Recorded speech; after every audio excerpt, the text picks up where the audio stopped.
Look at the question number 28. If sine theta is equal to 3 by 5 and cos theta is equal to 4 by 5, then find the value of sine square theta plus cos square theta. So here sine square theta plus cos square theta.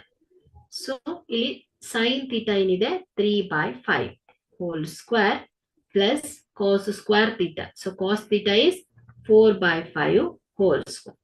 So sin square 3 square divided by 5 square plus 4 square divided by 5 square. So 3 3s are 9, 5 5s are 25 plus 4 4s are 16 divided by 5 5s are 25. So ಇಲ್ಲಿ denominator same ಇರೋದ್ರಿಂದ direct add ಮಾಡಿದಾಗ ಎಷ್ಟು ಬರುತ್ತೆ 9 plus 16 divided by 25.